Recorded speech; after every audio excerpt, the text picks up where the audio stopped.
Welcome to Fearless Thinkers, the BTS podcast. I'm your host, Rick Cheatham, and we've got a great show for you today. We are joined by Peter Mulford, who is our Chief Innovation Officer and a very prolific researcher and speaker in the world of AI. He's coming along to share with us what he's been seeing and learning and some of the most recent innovations and what we can all do about it. Let's jump in. Hey, Peter, welcome to the show.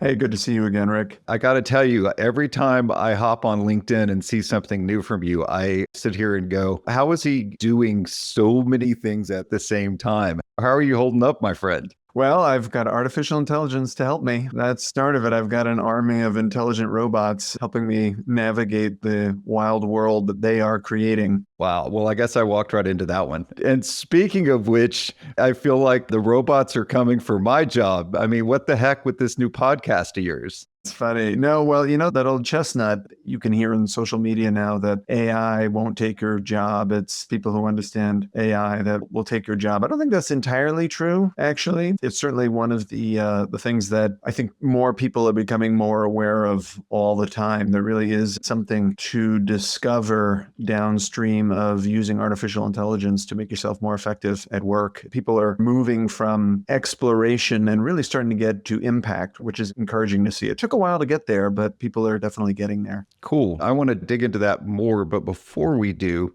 for those of you who've never heard Peter's podcast, Undiscovered Country, it's actually right here in our feed. But I'm wondering if you could just give us a quick synopsis, Peter, of what you're doing over there. Oh, sure. Yeah, I'd be happy to. The Undiscovered Country is a reference to the future. We started with a lot of our clients that in addition to getting smarter and more capable, we're saying, hey, it seems like the future is coming a lot faster than it was in the past and bringing along with it a lot of uncertainty for the ride. So, could you, BTS, help us think through future back thinking? Basically, not as a thing that you do at an offsite, but as a regular way of being in the world. And as we started doing this more and more with a lot of clients in offsites and in classrooms, I started thinking, wouldn't it be interesting if we created a podcast where, one, you could explore all of these techniques, but two, you could have conversations with people who are actually doing them. And hence the Undiscovered Country was born. And that's pretty much what we're doing over there. We're bringing people in who spend most of their present living in possible futures or thinking about possible futures. And we invite them to come over and share what's going on. Well, perfect. Thank you for that, Peter. So what I was hoping we could spend the majority of our time today is what I found so incredibly interesting when you and I had a chance to chat live not too long ago. And that is that space that you mentioned earlier around organizations moving from experimentation to impact. But at the high level, first, what does that mean? And second, what do you think is required for us to do that successfully? Yeah, that's a really good question. The way to think about it, and I'm sure most of your listeners would relate to this as a function of practical experience, but what we're seeing is that organizations broadly are going through one of three different shifts. The first shift is from not using AI at all to exploring it, which is what I would call the initial foundational piece. And that's just getting your hands on the systems and getting familiar with what they can and cannot do. And then going from there, from awareness to experimentation. And, the difference between the two is, as opposed to just getting comfortable with using them and the safety considerations that come along with it, starting now to use them to experiment in reimagining certain workflows, or going after very specific use cases. But the experimentation piece is, not being sure whether or not AI could actually work for those use cases. And then the next phase that we're seeing a lot of firms getting into now is, okay, we've done the experimentation. We know it actually worked for certain use cases. So how do we scale it? And so how do we drive it and use it to get to some real impacts and results? So that's the way to think about it, from awareness to experimentation, from experimentation to impact, which is another way of saying operationalizing it at scale. Cool. All right. And I think so many of us are still kind of stumbling around in that space. I actually have my phone set up now so I can just say, hey, Wilson, I'm curious, and start a new conversation. and sometimes argument with ChatGPT, which is even funnier. But while that's interesting and it's nice to have somebody to help me think out loud because that's what I do, that's how I solve problems personally, I can't necessarily point towards hard impact from that kind of work. It's useful.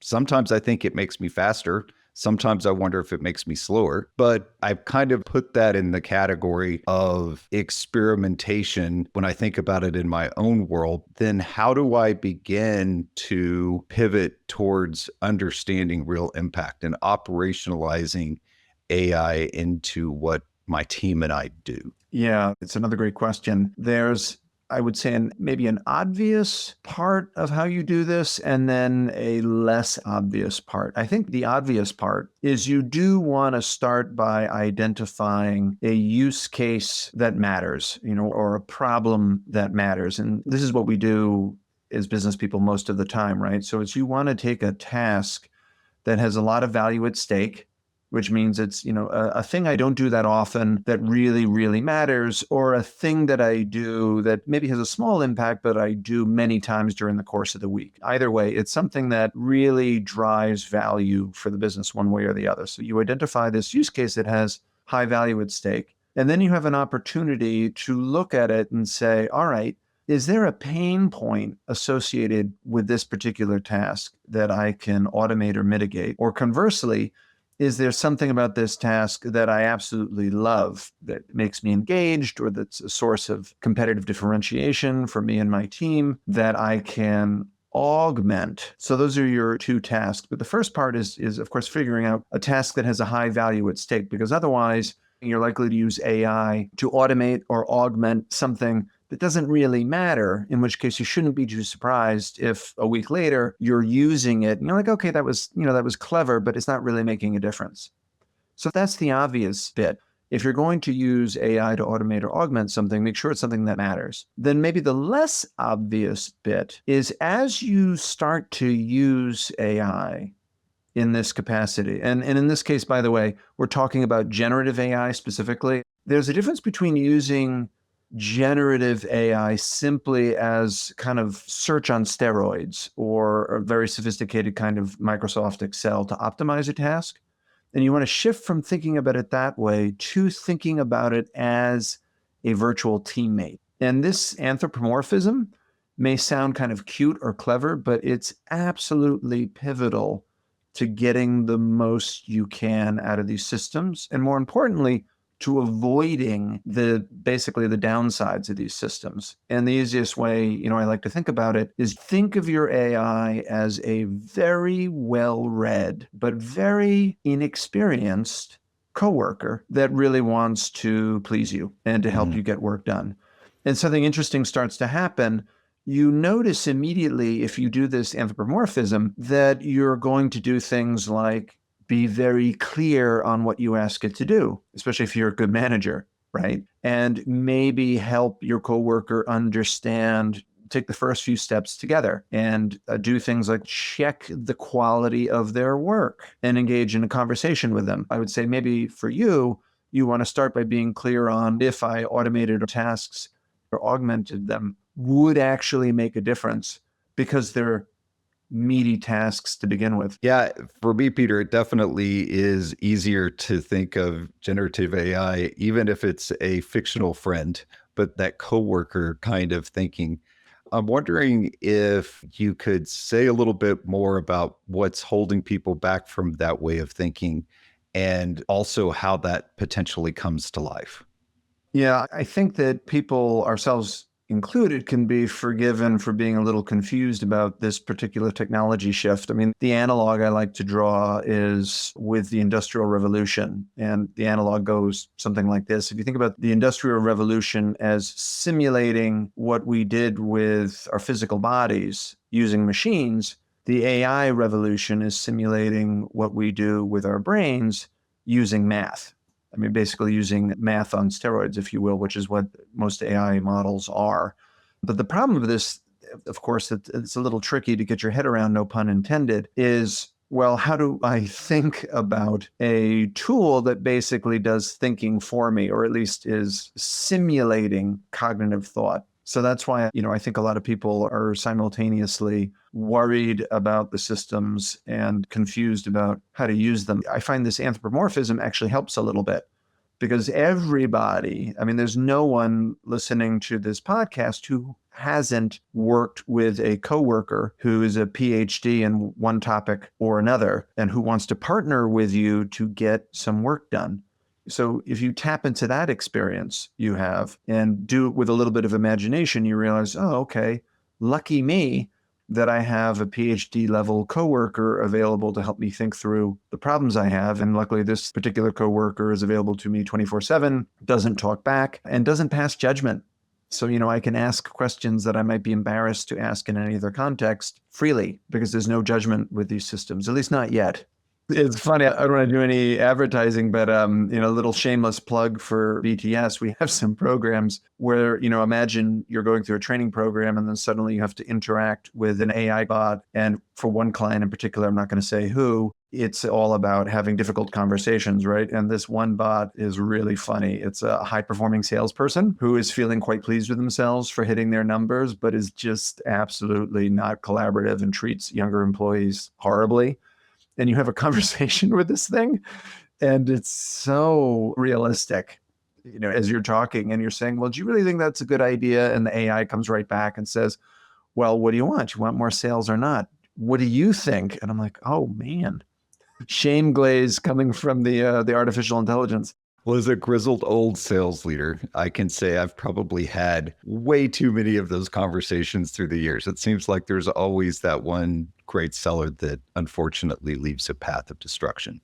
So I guess, Peter, everybody talks about how quickly things are changing. It seems like there's something new literally every day. I guess I'm curious, what surprised you most in the last few weeks, months, as you've been doing this work? I think the most surprising thing is just how clear it's becoming that creating a world that will flourish from using AI is not a technology challenge. It's actually a leadership challenge. And I guess that's true for most things most of the time. But, for a very long time, I think much of the focus and the fixation was on the technology. And it still is to some extent. Right. If you follow the news, the latest is people are concerned or were concerned about the cost of these things.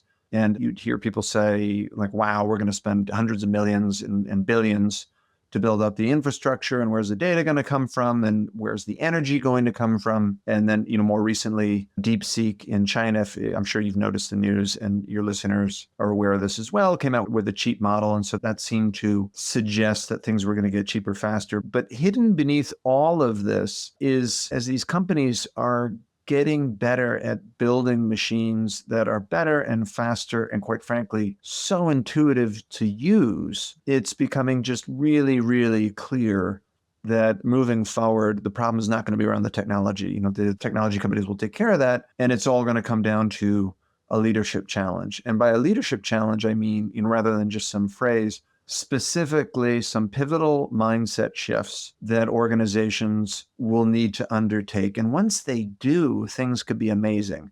But until they do, things are going to be quite difficult. Cool. Can you say a little bit more about what some of those shifts are? Yeah, I alluded to one of them. So, a simple one is a shift from thinking of AI as a productivity tool to an interactive teammate, right? Or, a very well-read but very naive teammate.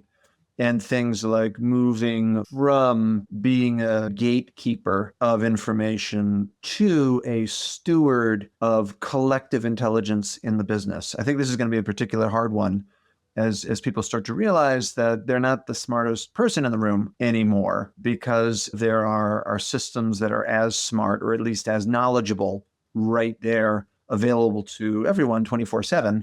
And so rather than look at that as kind of diminishing you or your sense of identity at work, be excited about that by thinking, okay, well, now this is great. So just imagine the kind of partnerships that are capable. That'd be two examples. And a third, actually, that's one of my favorite, is shifting from trusting your intuition to testing your intuition. And, I think that was always an important skill for people to have most of the time. But now in a world where expertise is available 24/7 to everyone everywhere, it's now really the case that you want to understand the difference between using data to prove you're right and using data to discover what is right. And again, doing this with your AI teammate who's right there to help you figure that out.